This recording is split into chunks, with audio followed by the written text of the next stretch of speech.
শুধু জিরানিয়া মহকুমায় 3 থেকে 3,500 পরিবারের বাড়িঘর ভাঙচুর হয়েছে, লুটপাট হয়েছে, তছনছ হয়েছে। কোন আসামি গ্রেপ্তার হয়েছে কিনা আমার জানা নেই।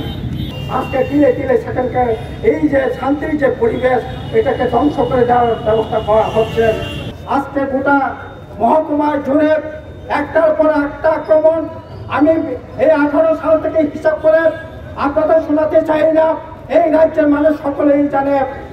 ইদানিং যা ঘটনা ঘটছে, আপনার এই কয়েক মাসে যা ঘটনা ঘটছে, কতজন নেতা কর্মী, মহকুমা committee member, local committee secretary, সাধারণ সাপোর্টার থেকে আরম্ভ করে কি ধরনের আক্রমণ, দৈহিক আক্রমণ থেকে আরম্ভ করে ওই 5 বছরের শিশু পর্যন্ত বাদ যাচ্ছে না।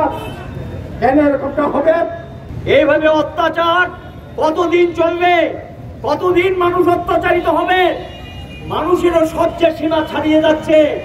তা আজকে গত 7 বছর অতিক্রম করে 8 বছর চলছে, এখনো তো আমরা দেখছি একই কৌশল, একই কায়দা চলছে। এখানে স্বাধীনভাবে কথা বলা যায় না, স্বাধীনভাবে চলাফেরা করা যায় না, অন্যায় প্রতিবাদ করা যায় না। প্রতিবাদ করলে বাড়িঘর আক্রান্ত হবে। থানায় এফআইআর করলে সঙ্গে সঙ্গে খবর দেওয়া হয় তোমার বিরুদ্ধে এফআইআর হয়েছে, বা তার বাড়িতে হামলা হয়, উচ্ছুতি হয়, ভাঙচুর হয়, সেখানে গিয়ে বলে মীমাংসা করে নাও। এ কেমন কথা? এফআইআর করার পরও সেখানে আসামি গ্রেপ্তার হয় না।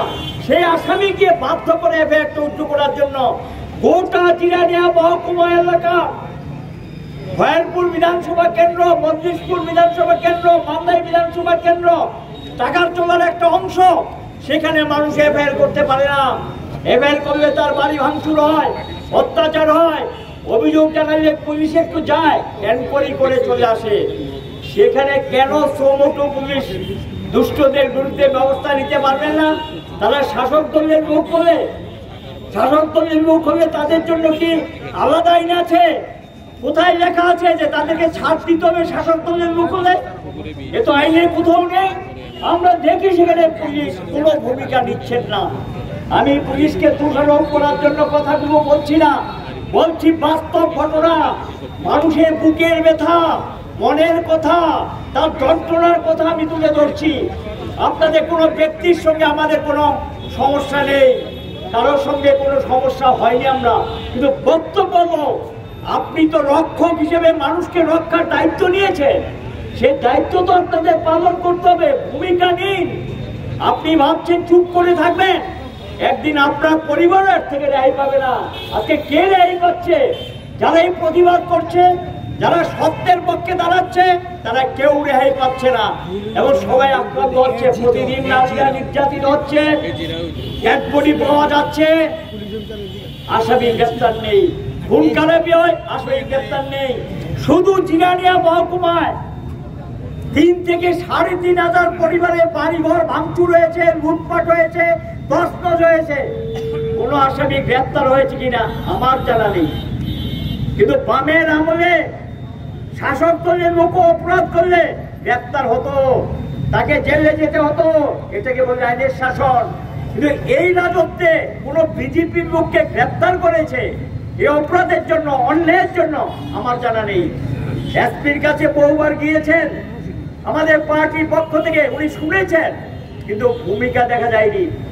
কিছুদিন আগে ডিসি সাহেবের উদ্দেশ্যে আমাদের জেলা সম্পাদক একটা চিঠিও দিয়েছেন, শুনেছি কিছু এনকোয়ারি হয়েছে, যেটা সত্য সেটা স্বীকার করে নিচ্ছে। পুলিশ গিয়েছে তাদের বাড়িতে, শুনেছেন বক্তব্য, কিন্তু আসামি তো গ্রেপ্তার হয়নি, এ খবর তো নেই। তাহলে আসামিদেরকে কেন গ্রেপ্তার করা হবে না? তাদের বিরুদ্ধে কেন ব্যবস্থা নেওয়া হবে না?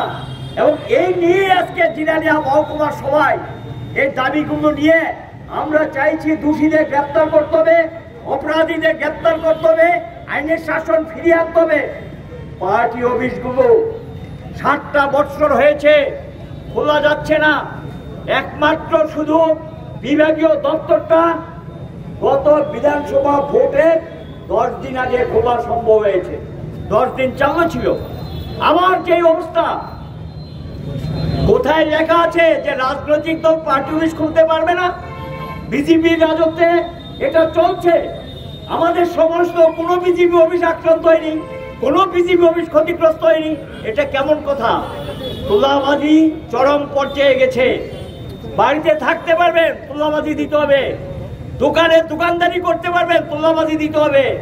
যদি কেউ সিপিএম এর মিছিল মিটিংয়ে যায়, তার দোকানটা বন্ধ, ফুটপাতে তাকে বসতে দেয় না। এই অরাজকতা কতদিন চলবে? অভিযোগ জানালে সেখানে ব্যবস্থা নেওয়া হয় না। এই অরাজকতা জিরানিয়া মহকুমার গোটা মহকুমা এলাকা চলছে। আমরা এটারই প্রতিবাদ করছি। আমরা জানান দিয়ে যাচ্ছি, এইভাবে অত্যাচার কতদিন চলবে? কতদিন মানুষ অত্যাচারিত হবে? মানুষেরও সহ্যের সীমা ছাড়িয়ে যাচ্ছে।